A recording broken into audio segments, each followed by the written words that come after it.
Don't buy a If y'all ever Mercedes want a from Mercedes Georgetown, Benz, Texas dealership or don't a ever get one Mercedes from at all. Georgetown, Texas, at the Mercedes-Benz dealership, honey, because those people over there, they think they just so synonymous with luxury, baby, but they are straight trash, honey. The treatment that I've been getting for the past 2 years, well, I shouldn't say 2 years, because in the beginning I had a wonderful sales rep. Her name was Jolene. She now works at Porsche. So if y'all ever want to show her some love, go to Porsche. I know what Porsche she's in, but I believe she's in Austin. But yeah, she was amazing, always attentive. But it wasn't until she ended up leaving and working for Porsche that I got assigned a new sales rep, shamier. I don't know how to pronounce his name, honey, but I got all the texts and receipts, boo-boo. That the customer service just went downhill. And you know, mind you, Mercedes is a luxury brand. So being luxurious isn't just about selling a car and making a commission. It's all in the details. It's about the little details of the fucking light fixtures, whatever. But my point is that you also need to make sure that your customer service is on point. And their customer service was a hot ass mess, girl. Tell me why I always had to constantly be texting and getting to ask for updates about my car, 2, 3, 4 texts, calls that wouldn't get answered. It wasn't finally until I got a little sassy. You know, I wasn't too like bitchy about it, but I would get a little sassy, like, hey, assign me, let me know, or assign me someone that will, is when they kind of just finally got back to me. And they're quick to take my deposit. That's no issue. They're quick to take that deposit, because they had a deposit too. I had to lay down a deposit, several $1,000s, to be on the list for my car. And yeah, just to come out with some BS now that they rejected my allocation, which I guess I'm not getting the car. But I'm not upset over me not getting the car. I'm upset over the customer service, the me having to constantly text you and reach out. And if I hadn't been bugging you, saying like 6 texts, I probably wouldn't have ever received my deposit back. They probably bet on you being one of those people that's like, oh, you're a big baller, you're gonna forget that you send, all this coin in. They're gonna forget. And there's probably some people that do forget about their deposit, and they keep that shit. I don't know how the process works, or what they do, or if they cash that. I don't know the whole shenanigans. But in December, Shamar reached out to me, and that's when he finally told me that I was on the list and I could finally get my car, and that they were gonna put in the specs, or because they had me customize it, what I wanted, and they were gonna put it in, and that I should get it by May, April-ish, around this time. But yeah, so I just like reached back out to them about like a week and a half ago, asking if there were any updates on my car. Just wanted to make sure that everything was good, we were still on. And I didn't hear back from him. And I'm texting him over the week, still quiet. And it wasn't until I got sassy with him that I was like, hey, let me know, or assign me someone that's going to keep me posted. That finally, shamier, or whatever, I don't know how to pronounce his name, finally got back to me. Finally got back to me. I don't know how to pronounce that name. shamier. You could see some of our texts. And he answers the phone. He's just very apathetic towards me, and just not great customer service. Luxury is about the details. It's about the light fixtures, about the little decorations. It's about the small things. And if your customer service is not up to par, it's not up to standard, then what are you selling? Because luxury to me is about also selling an experience. It's not just about selling a car and making your commission. Oh my God, I sold like a $300,000 car and this and that.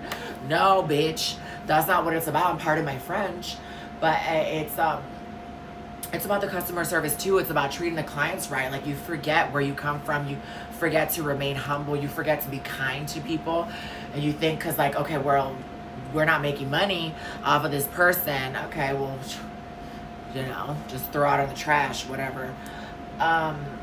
So yeah, he answers the phone. He's just very apathetic, just very like, they didn't call you. They rejected your allocation.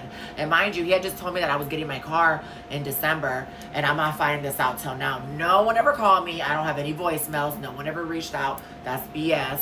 Just like the past year and a half, where I was always constantly having to text, message, bug them for them to reach back to me. Baby, that's not luxurious. There's nothing luxurious about that. Like I said, luxury is all in the details. It's from the beginning. It's about how you treat people. It's from the customer service. I'm paying for an experience, so I expect to be treated well. I mean, you don't have to kiss my ass and worship me or worship the ground I walk on. That's not what I'm saying. But, at least have some courtesy to return the call and let me know, keep me posted, like, hey, Olivia, da-da-da-da, hey, this and that, hey, your car. And no, so I wouldn't get a car from Georgetown. They're a mess over there. They're a mess. And I don't know if there's deceptive practices going on or what. I don't want, it's all speculation. But I just hope they're not taking those cars. And then, because I know those cars, they mark them up. They mark them up. When you don't get them for the manufacturer, they mark them up when they sell them out of the lot. They're marking them up like $100K more than they're worth if you just get them directly from the manufacturer. So I just hope there's no deceptive practices and they're not keeping those vehicles just to mark them up like another 150K, because that's literally what they're doing right now in these times with the G-Wagons. I didn't name the car, but yeah. And when I'm speaking to Shamier, he's like, it was just such a short call. It was like, they don't even value their customers. The call was quick, short. It was like, yeah, you should speak to the manager.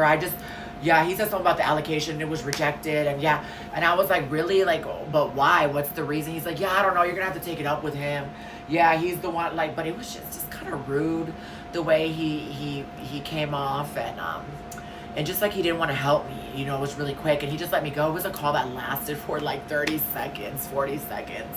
I'm just shook. I'm not shook that I didn't get the car. I'm just like more shook that I was going to get the car and that's how I'm being treated.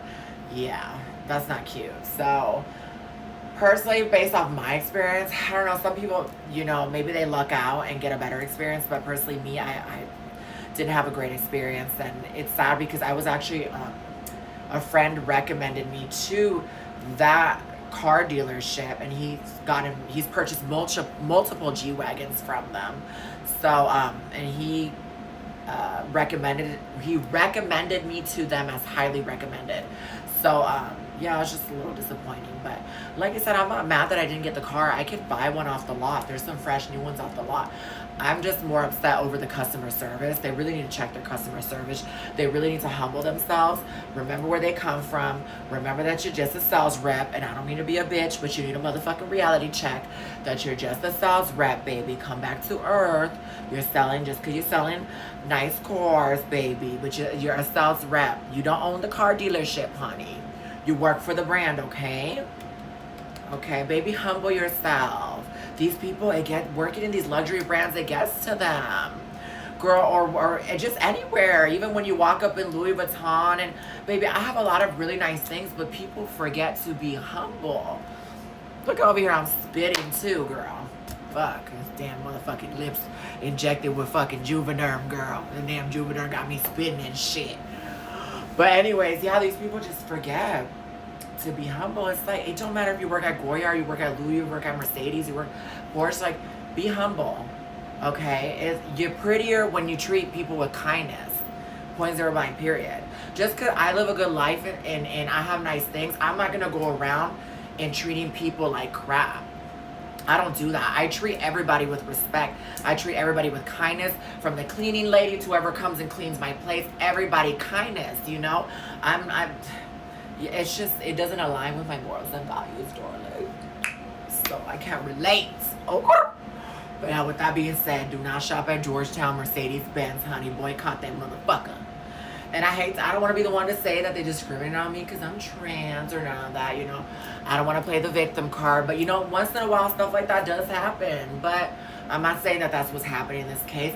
And maybe the allocation was rejected, but you could have at least had the decency to reach out to me, honey, and let me know why. They never gave me a reason why. After I gave them thousands of dollars in deposit. Well, they gave me my deposit back. Well, I got a text that it was getting sent back to my card, so hopefully, everything is sent back. But I sent them a text reading them, honey. So, yeah. Anyways, thanks for watching.